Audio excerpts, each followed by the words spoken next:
My mom told me to leave my own house with my newborn, so my brother's family could move in. She said they need it more. She forgot one thing. The deed had only my name on it. Hello, everyone. My name is Madison Carter. I'm 33 years old, and 3 weeks after giving birth to my daughter, my mother told me to pack a suitcase, take my newborn, and leave my own house. Not because I'd done anything wrong, not because we'd lost our home, but because my older brother needed it more. Mom actually looked me in the eyes and said, "Make room for your brother's family. They matter more right now." I honestly thought she was joking. I laughed. Nobody else did. Dad nodded in agreement. My brother Jason looked relieved. His wife smiled, as though the decision had already been made. I looked around the dining room. Every face at the table expected me to say yes. Instead, I quietly drove home, fed my newborn daughter, opened my home office, pulled out every legal document connected to the house, then waited. That night, a moving truck pulled into my driveway. Looking back, this wasn't really about the house. The house was simply the latest thing my parents believed belonged to my brother. Jason was 4 years older than me. Growing up, everything revolved around him. When he wanted the bigger bedroom, I moved. When he wanted my bicycle, Dad painted it a different color and handed it to him. When I complained, Mom smiled. "You're the younger child. You'll understand someday." I never did. After college, Jason married young. Within 8 years, he and his wife had 4 children. Money became tight, mostly because Jason constantly changed jobs. Every new opportunity promised higher income. Every few months, another resignation, another fresh start, another financial emergency. My parents always rescued him, paid overdue rent, covered utility bills, bought groceries. When that wasn't enough, they quietly asked me to help. Just this once. Those 3 words followed me for nearly a decade. After graduating, I became an architect. Long hours, demanding clients, late nights. Eventually, I started my own residential design firm. That's where I met my husband, Daniel. He worked as a structural engineer. We spent years saving for our first home, skipped expensive vacations, drove older cars, cooked at home. Every dollar had a purpose. By the time we were 30, we finally bought our dream house. Nothing extravagant, just 4 bedrooms, a small backyard, a nursery we'd hoped to use someday. During the closing process, my parents surprised us. Mom handed me an envelope. Inside was a check for $20,000. "We want to help." I hugged her. "You don't have to." "We want to." Dad smiled proudly. "Consider it an early inheritance." I cried. It was one of the kindest things they'd ever done. Our attorney immediately documented the money exactly as required by the mortgage company. A non-refundable gift. No ownership, no repayment, no claim to the property. Mom and Dad signed every form without hesitation. At the time, none of us imagined those papers would someday become important. After we moved in, Mom started making little comments. "This house is awfully big. It'll be nice once you finally have children." Sometimes she'd add, "Jason's kids would love this backyard." I always smiled politely. They do. My nieces and nephews loved visiting. That was enough. 3 years later, our daughter Lily was born. The happiest day of my life. Daniel took 6 weeks of parental leave. We settled into a peaceful routine. Or at least, we tried. Exactly 3 weeks after Lily came home, Mom invited everyone to Sunday dinner. "We have family news." Jason looked unusually nervous. Finally, he cleared his throat. "Our landlord sold the house. We've got 60 days to move." Everyone looked concerned. Dad immediately asked, "What can we do?" Jason sighed. "Rental prices have doubled. We can't find anything big enough." Mom quietly nodded. "I've been thinking." Something about her voice made my stomach tighten. She looked directly at me. "Madison, your house has 4 bedrooms." I smiled politely. "It does. You, Daniel, and the baby only use one." I didn't answer. Then she said the sentence I'll never forget. "You should move into Daniel's parents' guest house for a while." I blinked. "What?" "So Jason's family can live in your house." I laughed once, certain I'd misunderstood. "Temporarily." Dad nodded.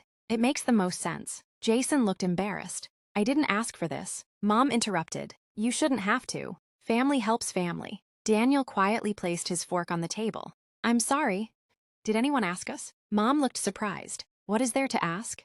You have somewhere else to stay." I stared at her. "Our daughter isn't even a month old." "Exactly. You don't need all that space." Then, she smiled. "Besides, we helped buy that house." The room became silent. I finally understood. They believed that $20,000 gift gave them authority. Not gratitude, authority. I calmly stood, picked up Lily's diaper bag, smiled politely. "We're going home." Nobody tried to stop us. They didn't need to. They honestly believed I'd come to my senses. That evening, after putting Lily to sleep, I opened our fireproof document safe. Inside were copies of everything: the deed, mortgage documents, closing disclosures, bank transfers, and the signed gift letter from my parents, clearly stating the money carried no ownership interest, no repayment obligation, no future claim. I made several copies, placed everything neatly into one folder. Around 9:30, our intercom suddenly chimed. Daniel looked toward the security monitor. A large moving truck sat outside our gate. Behind it, my parents' SUV, Jason's family minivan. Mom stepped in front of the camera, smiling, as though she'd arrived to collect something that already belonged to her. I pressed the intercom button and waited. Sometimes, people confuse helping you buy a home with owning your future. As I watched the moving truck stop outside my house and my mother's face appear on the intercom camera, I realized they weren't coming to ask. They honestly believed they had the right to move in. I pressed the intercom button. Mom smiled into the camera. "Open the gate." I looked at the moving truck behind them, then at the stack of furniture tied down inside. "You actually brought movers." "Of course. We've already packed Jason's things." I stared at the screen. "You really thought I was moving out tonight?" Mom looked confused. "I told you this afternoon. I assumed you'd already left." Dad stepped into view. "Don't make this harder than it has to be." I took a slow breath, then calmly spoke 4 words. "Read the property deed." Silence. Mom frowned. "What?" "The property deed. It's in your mailbox." She laughed. "We don't need paperwork. We gave you the down payment." Daniel quietly squeezed my hand. I looked back at the camera. "Read the property deed." Then I ended the intercom call. Outside, nobody moved. Mom marched toward the mailbox, pulled out the large envelope I'd placed there earlier. Inside were copies of every important document: the recorded deed, the mortgage paperwork, the closing disclosures, and finally, the signed gift letter. I watched through the security cameras as Dad unfolded the papers. He adjusted his glasses. "Read the first page, then the second." His expression slowly changed. Mom grew impatient. "Well?" He didn't answer. She grabbed the papers herself. The first sentence she read aloud was, "The undersigned acknowledge this contribution is an unconditional gift and conveys no ownership interest in the property." She stopped reading. Her hands began shaking. "No." She flipped through the remaining pages. Every document said the same thing. Owners: Madison Carter and Daniel Carter. Nobody else. Jason quietly looked at Dad. "I thought you owned part of it." Dad slowly shook his head. "No, we never did." Mom looked completely stunned. "But we helped." "Yes, we helped. We didn't buy it." For several seconds, nobody spoke. Then Mom looked toward the intercom again. "Madison, I didn't realize." I pressed the button once more. "I know. So open the gate." "No. Where are Jason and the children supposed to sleep?" I answered honestly. "I don't know, but I do know where my 3-week-old daughter is sleeping."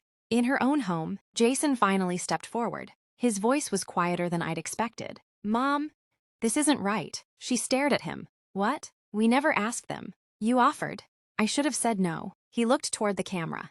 "I'm sorry. I should have stopped this before we ever rented the truck." I believed him, not because the situation disappeared, but because, unlike everyone else, he finally accepted responsibility. Mom wasn't ready. She pointed toward the house. "We're family. You owe us." I quietly shook my head. "No, I owe my daughter's safety, and this conversation is over." I disconnected the intercom. 15 minutes later, another vehicle arrived. Not the police, a local real estate agent Jason had spoken with earlier that week. Apparently, he had kept a backup appointment just in case. He quietly spoke with Jason, showed him several rental listings on a tablet. Within minutes, Jason nodded. The moving truck slowly pulled away. So did the minivan. Only my parents' SUV remained. Dad walked back to the intercom. "I need to say something." I answered. "Go ahead." I spent years telling myself, helping you with that down payment meant we were part of this house. I was wrong. I confused generosity with ownership. He looked down. "I'm sorry." Then he quietly returned to the SUV. Mom remained standing alone in the driveway for almost a full minute. Finally, she whispered toward the camera. "I thought family always shared." I answered softly. "They do. They don't surrender." She slowly lowered her head, then walked away. Epilogue: It's been 4 years since that night. Lily is now in preschool. She still sleeps in the nursery. Daniel and I painted together before she was born. The backyard is exactly where she learned to ride her first bicycle. The house became what we'd always hoped it would become: a home, Jason eventually found another rental. A year later, he bought his own place. Ironically, he later admitted something that surprised everyone. If Madison had given us her house, I never would have learned how to solve my own problems. Today, he and I have a much healthier relationship. Not because we pretend that night never happened, because we finally stopped expecting one sibling to sacrifice everything for the other. My parents changed more slowly. Dad apologized many times, not with speeches. With actions, Mom struggled the longest. Eventually, she admitted she'd spent years believing that helping one child meant she had the right to make decisions for them. She was wrong, and she finally said so. My thoughts. Looking back, the hardest part wasn't defending my house. It was realizing that some people confuse generosity with permanent control. A gift isn't a loan. Love isn't ownership. And becoming a parent changed the way I saw everything. The moment I looked at my newborn daughter, I understood something with absolute clarity. My first responsibility wasn't keeping everyone else happy. It was protecting the little family my husband and I had built. Sometimes the strongest thing a parent can do isn't opening the door. It's keeping it closed, because a child's first home should always be a place where they are safe, secure, and never treated as less important than someone else's expectations.